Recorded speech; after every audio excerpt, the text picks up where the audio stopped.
It is 6 GMT, that is 9:30 a.m. in Iran, where people are waking up to the news that the president, Ibrahim Raisi, has died. Red Crescent search crews have arrived at the site where the helicopter carrying the president and his foreign minister crashed. 73 teams are in the area. That's close by Tawal village. 9 people were on board, all believed to be dead. The wreckage was found in the East Azerbaijan province of Iran. The Red Crescent says crews on the ground have advanced and specialized equipment. They reached the site after an extensive search operation that mobilized 30% of Iran's armed forces. So this is the site of the crash. President Raisi began his journey in the border town of Khora Afrin, near Azerbaijan. From there, he headed towards the city of Tabriz in the northwest. The helicopter went down in a mountainous region near Utsi. Thick fog and rain hampered search efforts in this remote area. Ibrahim Raisi's death brings to an end a career spent at the heart of the Iranian clerical establishment. Russell Serdar looks back at his life now. Ibrahim Raisi was born to a clerical family in Mashhad, Iran's second largest city and home to the holiest Shia Muslim shrine in Iran. He was 5 years old when his father, a renowned cleric, died. His family's close relations with the clerical establishment helped him climb the career ladder. At the age of 15, he began his studies in the city of Qom, the center of the most prominent Islamic seminary in the country.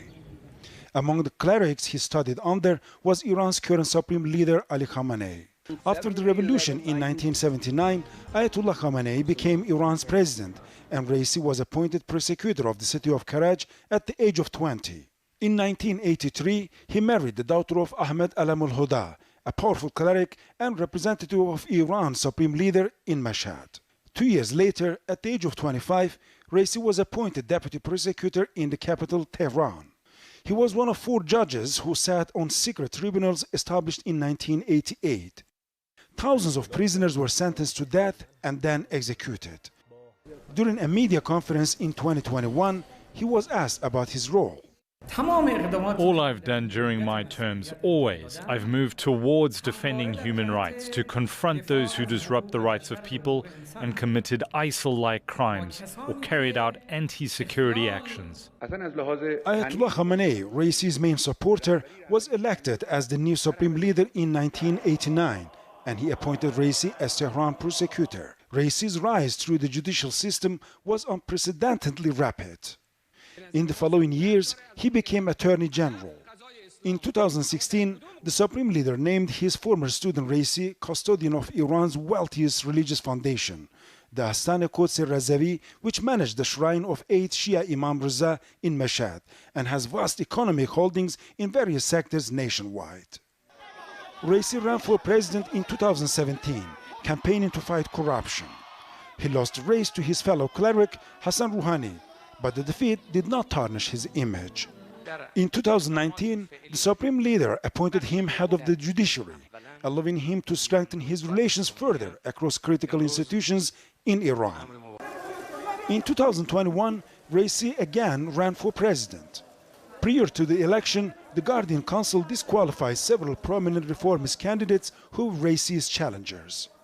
He won the election uncontested, but the turnout was the lowest since the 1979 revolution. As president, he promised to reconcile the people and the government. People wanted a government to compensate for damage, restore trust and bridge the gap between the nation and the government.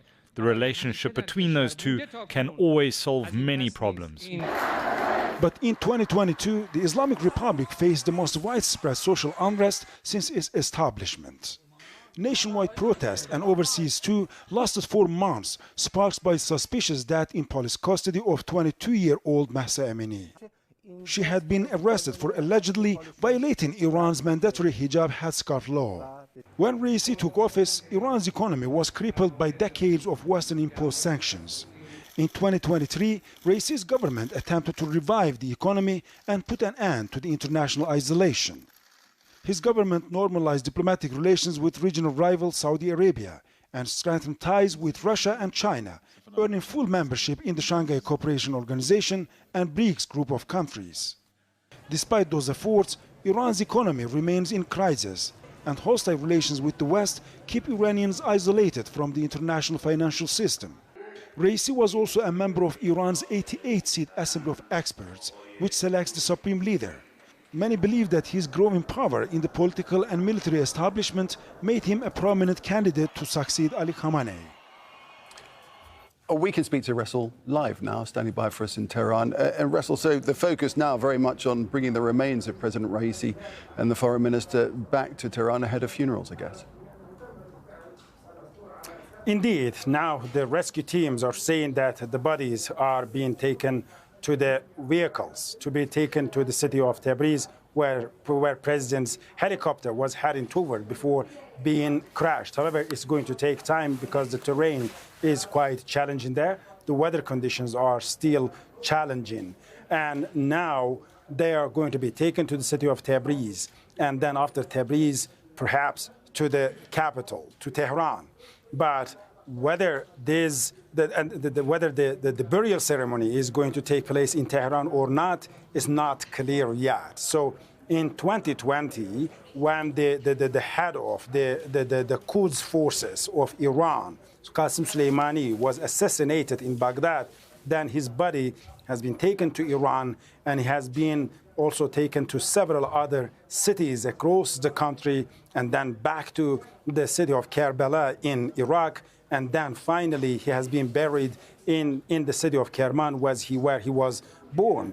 So now we're expecting the state funeral to take place in Tehran, and the bodies are going to be open for the people who wants to pay their respect, and also for the visits of the state dignitaries. However, probably, the most likely, he will be buried in the city of Mashhad. Two reasons for that. First, his political career, his career has started in that city. He was born in that city. And second, that city hosts the shrine of the 8th Imam Reza of Shia. So it is a considerably important religious center for Iran. And so the expectations are that most likely he's going to be buried in the city of Mashhad. However, as of now, we know that the 9 people who were on board in that helicopter, the president of the country, Ibrahim Raisi, the foreign minister of the country, Hussein Emir Abdullahian, the governor of East Azerbaijan province, imam of the Juma Mosque of Tabriz, and head of the presidential security unit, another pilot, a technician, the co-pilot, and another security guard. 9 people are dead, and their bodies are being retrieved from the site of the crash to the vehicles to be taken to the city of Tabriz before heading toward the capital. Rasul, as we're talking, we can see live pictures from very close to the site of the helicopter crash. Still very foggy there.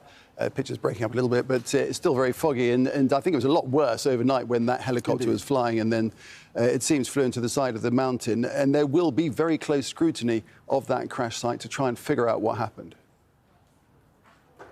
Indeed, indeed. So as of now, regarding the technicalities, so we have seen that Iranian officials were primarily focusing on the weather conditions. They were saying that the terrible weather conditions are the primary reason for the collapse, for the helicopter being crashed. So, and also there are some reports about regarding the technical issues with the helicopter. We know that it was quite an old helicopter, and regarding the fact that the Iranian aviation industry has been under the sanctions since decades by the Western world, particularly by the USA, the equipments, the aerial vehicles, helicopters, the civilian passenger planes are quite old, outdated, and due to the sanctions, the Iranian authorities, officials, are not able to replace the old, outdated parts with the modern,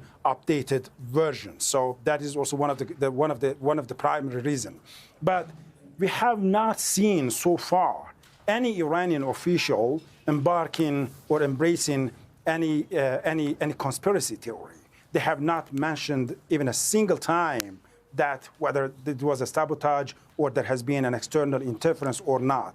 They, from the first minute on, they have focused on the harsh weather conditions, the extreme weather conditions. One of the things also as an update, so now, according to the Constitution, in the case of the sudden death of the president, so the first vice president takes the office.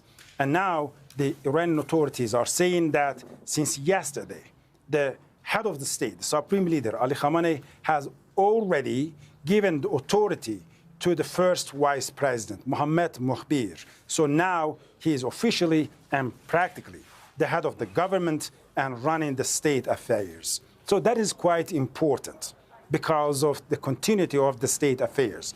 Last night, when it was almost obvious that the chances of anyone surviving such an accident was quite slim, the head of the state, the supreme leader of the country, Ali Khamenei, came out and assured the nation that the state affairs are not going to be interrupted.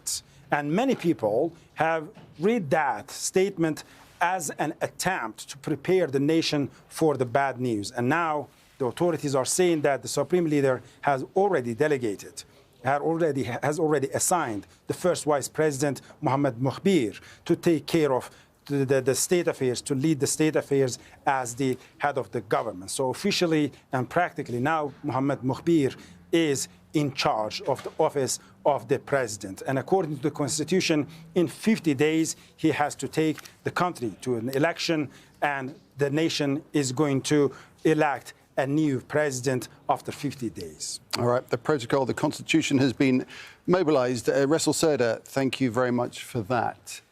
Well, the ripples of this spread far and wide, not least to Lebanon, where we find Zena Hodder, our correspondent in Beirut, who joins us on the phone. So, Zena, any reaction there now?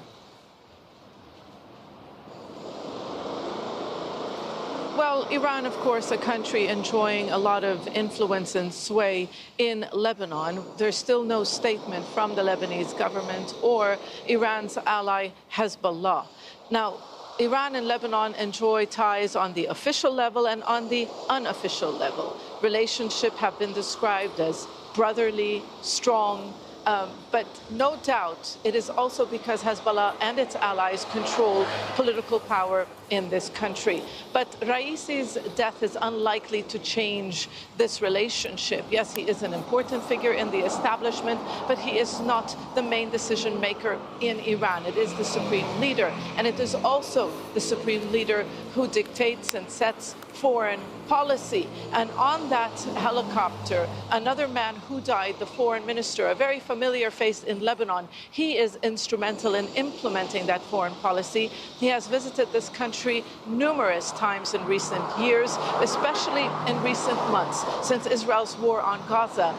It was a way for Iran to project its influence, to show its role in the conflict. He would hold meetings with Hezbollah officials, hold meetings with Hamas officials, Iran, of course, leading the so-called axis of resistance, all who have open fronts against Israel to help Hamas in Gaza. Now, no doubt you can replace a man, you can replace a minister, but he was also close to the security establishment, and he had a close personal relationship with officials in Lebanon, Hezbollah officials, as well as officials in neighboring Syria. And just a few weeks ago, the Iranian Revolutionary Guard's leadership in Syria and Lebanon, they were targeted in an apparent Israeli strike in Damascus, and they too were killed. So no doubt these are all losses, but the supreme leader is assuring his people that nothing will change, state affairs will not be interrupted, and strategic decisions and foreign policy is not expected to change.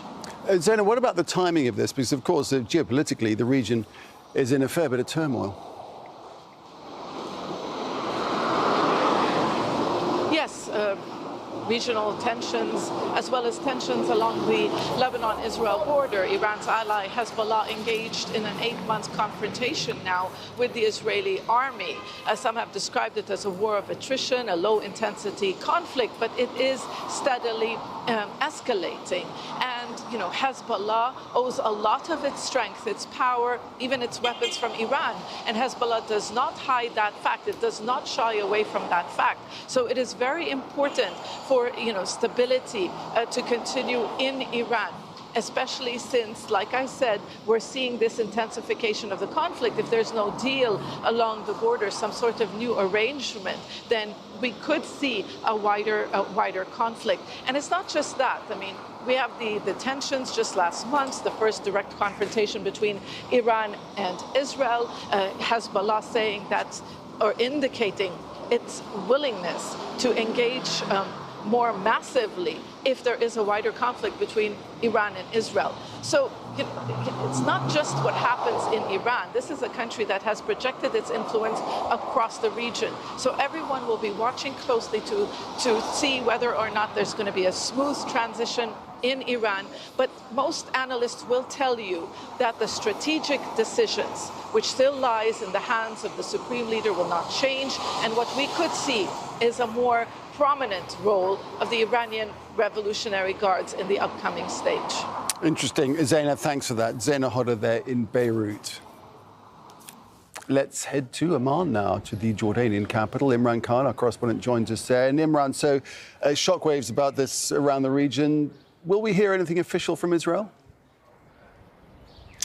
It's very unlikely that we're going to hear anything official from Israel. Probably likely lots of comments from political analysts, from perhaps the more far-right element of the government, but certainly nothing official. And the reason for that is there's no love lost between Israel and Iran. They've been loggerheads since 1979, the Islamic Revolution in that country. But what Israel will be doing is watching the transition very, very carefully. Remember, this wasn't just the Iranian president that's passed away, and this, the foreign minister as well.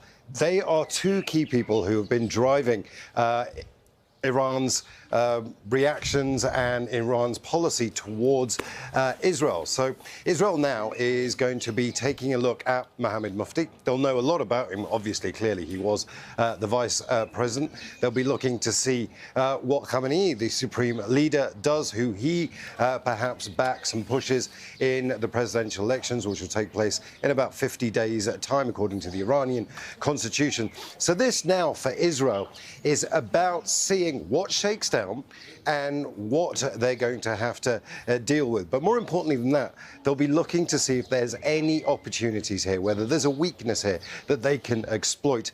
Remember, Israel is very good at pushing its own agenda forward, despite the fact that they do blame the Iranians for support of Hamas, the Houthis in Yemen, and Hezbollah. And of course, all this comes at a uniquely low point in the relations between Israel and Iran, to say the least. That's absolutely right. In mid-April, there was a direct strike from Iranian territory into Israeli territory. It was very well telegraphed. It was orchestrated.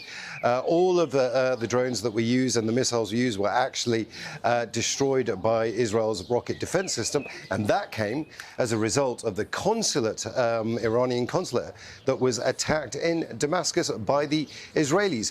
That kind of changed the game almost immediately, that attack on the consulate, because it was the first time the Iranians turned around and said, we are going to react at a time of our choosing, rather than using, say, the proxies I just mentioned earlier, the Houthis in Yemen, Hamas in Gaza, or Hezbollah in Lebanon. This was a direct attack. But remember, this goes back decades, since the 1979 revolution, Islamic Revolution in Iran. The Israelis have long blamed the Iranians for going after a nuclear program designed to attack Israel.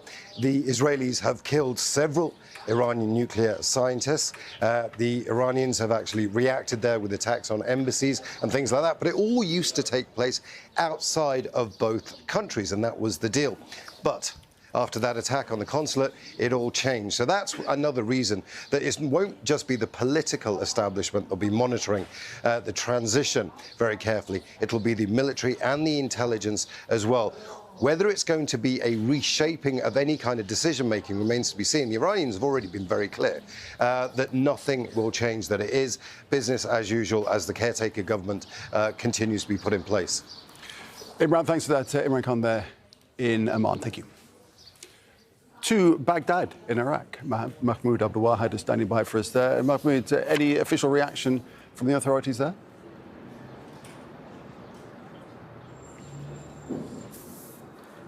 Well, Nick, definitely Iraqi officials have been among the first officials in the world to react to what they consider the tragedy, as it has been echoing here, according to Iraqi officials. The Speaker of the Parliament, of Iraq's Parliament, saying that Iraq is standing with Iran leadership and with the people of Iran in this tragedy. And Iraq is sharing Iranian brothers and sisters in the Islamic Republic of Iran the sorrow and sadness in this painful tragedy. Also, the Prime Minister of Iraq, Mohammad Shia Sudani, is saying that Iraq expresses support for the Iranian people and leaders in this tragic incident. Also, the National Security Advisor, Qasim Al-A'raji, paying condolences to the Iranian people, saying and stating that the deceased